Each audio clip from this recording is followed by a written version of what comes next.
Hello everyone, welcome back to this channel. In this video, I will show you the easy and clear steps on how to cross something out Google Docs on computer.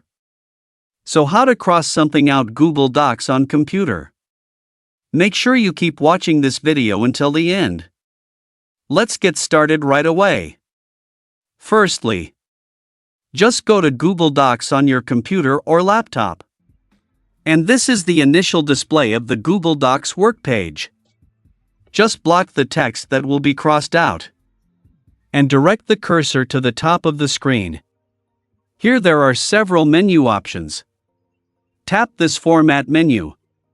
Here there are several menu options. Tap the Text menu. A menu like this appears. Here there are several options that you can use. Tap Straight Out. Well, you can see here the text that I blocked has been centered, or crossed out like this. You can do this with other text. So that's it, tutorial how to cross something out Google Docs on computer. Thank you for watching.